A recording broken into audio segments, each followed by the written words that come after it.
Des en mesakerim. Les khatrila, a priori, tu n'as pas le droit. Donc, c'est quelqu'un qui vient te demander, est-ce que j'ai le droit de faire du srar avec des chavilotes, d'accord, des bottes? On te dit, non, c'est assour. Mishum gzeratotsa. Parce qu'il y a Issour midrabanan. Ha deoraita shapir dame. Mais Minatora, tu as fait du srar avec des chavilotes, c'est cachère. Pourquoi? Parce que c'est pas Mekabel Touma et ça provient du sol. Donc Minatora, c'est cachère.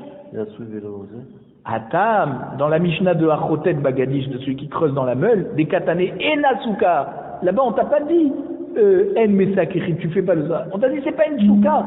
Donc là-bas, on parle de mamage de la souka. Afilou b'di'avad. Même b'di'avad, c'est un sourd. Mideoraita nani et Nasuka. Parce que même Minatora, c'est pas une souka, pas seulement Midrabanan. Tant que tu n'as pas remué le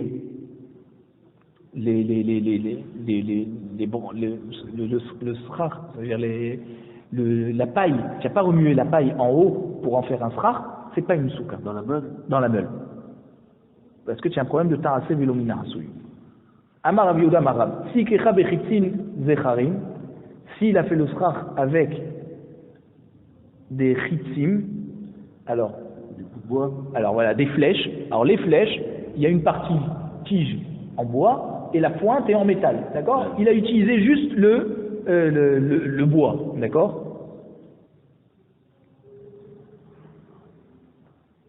Kshera, c'est kasher.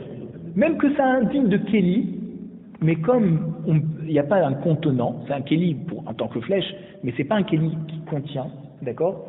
Alors c'est kasher pour faire le srar. Parce que il provient du bois, mais du moment où il a déjà été transformé en keli, c'est plus quelque chose de naturel comme une tige que tu prendrais du sol.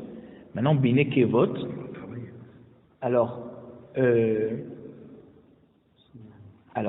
nekevot, c'est pas soul. Alors, il y a deux sortes de flèches. Regardez le dessin. Il y a une flèche où le bois, il rentre dans le métal. D'accord? C'est une flèche mâle. Et il y a une flèche où c'est le métal qui rentre dans le bois, ça c'est nekeva. C'est femelle. D'accord? Il y a une flèche mâle, flèche femelle. Alors une flèche mâle, d'accord, c'est cachère, parce que le bois il est resté tel quel. Flèche femelle, comme elle a un contenant, tu peux verser quelque chose dans le trou où tu vas rentrer le métal. Alors là, c'est un keli qui contient, et c'est pas tout. Zecharim kshera, pshita, la te dit, si c'est des flèches mâles, c'est évident, c'est quoi le problème? Alors, il te dit non, maoudetema, j'aurais pu penser. Nixor zecharim atunekevot. Si on te permet de mettre avec les tiges de flèches mâles, tu vas te permettre aussi avec les tiges femelles. Donc on t'interdit tout. Kamash malan que non. Kamash malan qu'on fait bien la différence, d'accord? On ne fait pas de xéra sur ça.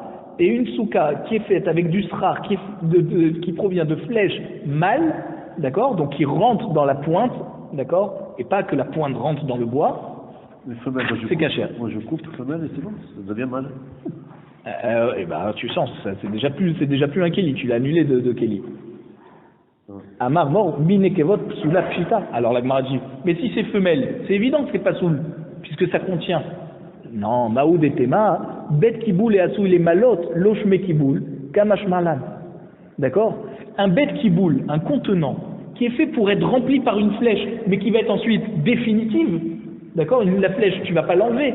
Alors ça ne s'appelle pas un contenant. Quand tu fabriques un keli pour boire dedans, d'accord, un verre, que tu vas remplir et re-remplir, ça c'est un keli.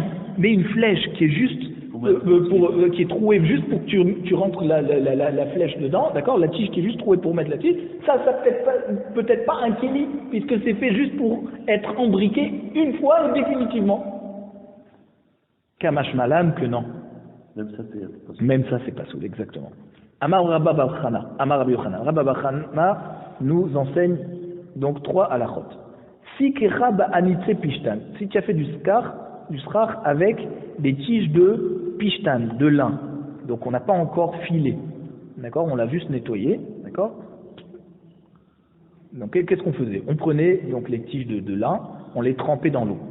Ensuite, on les faisait sécher. Ensuite, on les frappait, d'accord, pour faire sortir toute la clipa, toutes les impuretés. Ensuite, on les brossait. Ensuite, on les mettait dans le four pour les faire sécher. Et seulement après, on les filait pour en faire du fil de lin. Alors il te dit, si tu as fait le srach avec anitse pishtan, donc une fois qu'on a fait toutes les péoulotes, il ne reste plus qu'à filer. Et avec ça tu fais du srach, pas soul. Pourquoi? Parce que ça s'appelle d'avoir chez Mekabel Toum'a. Pourquoi? Non, c'est végétal. C'est végétal effectivement. Mais c'est Mekabel Toum'a. Pourquoi c'est Mekabel Toum'a?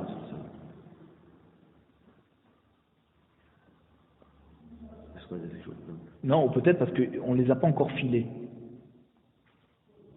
Parce qu'ils ont été travaillés. Voilà, ils ont été. Voilà, c'est ça. Donc en fait, Oui, et comme elles ont été travaillées, c'est Mekabel Touma.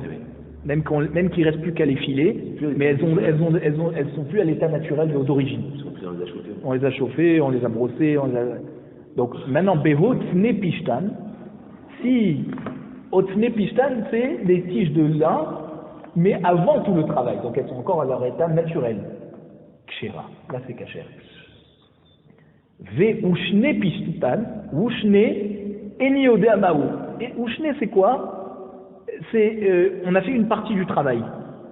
Donc moitié-moitié. Alors la Gemara demande Ve Ushne Atman Eniodea. Man Nafshach.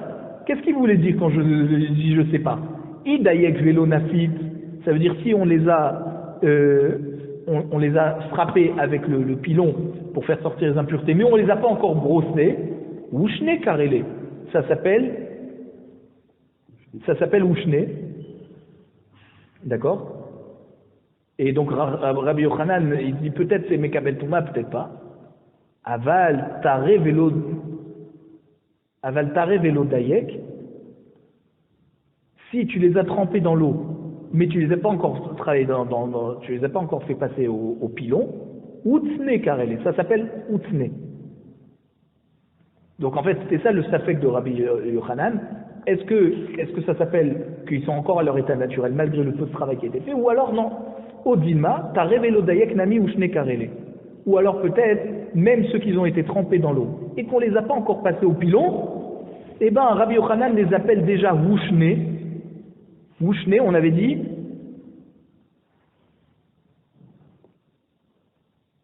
qu'ils font partie du safek. Ça veut dire que même que tu les as juste trempés, tu aurais pu dire, bon, ben attends, ils sont encore dans leur état naturel, j'ai encore rien fait. Peut-être non. Peut-être déjà, ça s'appelle que même qu'on les a pas encore pilonnés, eh ben, malgré tout, ça s'appelle plus naturel, et peut-être donc déjà, tu peux plus faire le strach avec. Et peut-être seulement les tiges de lin, avant d'avoir commencé le travail, seulement celles-là, elles sont kshérotes. Mais dès que tu commences à faire ne serait-ce un des travaux, peut-être là, Rabbi Yochanan, c'est là où Rabbi Yochanan il te dit, il y a un safek. Amar Rabbi Yehuda, Hané Chouché ou Shvatzre. Donc ça, c'est des yirakot, des légumes qui ne sont pas comestibles, en tout cas par les hommes, mais ça crime behu.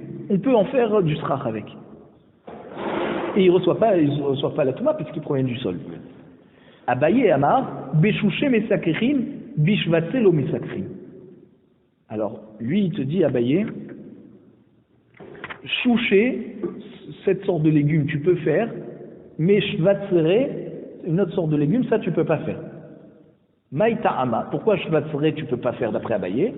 Kivan besare rechayu shavik leu nafik. Comme ils sentent mauvais, laisse-les. Si tu fais une souka avec, tu vas les laisser, les gens ils vont sortir de la souka, ils vont dire on préfère rentrer manger à la maison. Donc c'est pour ça que c'est pas parce que c'est un problème de Gidoulo Minakarka, Mekabel Touma, non, ils ont les bonnes caractéristiques, mais il a tout simplement un autre problème, c'est que ça sent mauvais.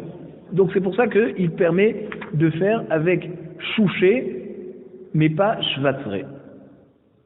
Alors chouché, Rachid dit que c'est plei belaz, et shvatzre c'est arniz. Pourquoi ça précise pas ça? Donc c'est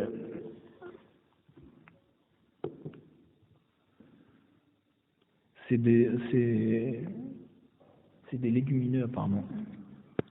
En tout cas, Abaye, donc Rabbi Yehuda lui permet les deux, même si ça sent mauvais.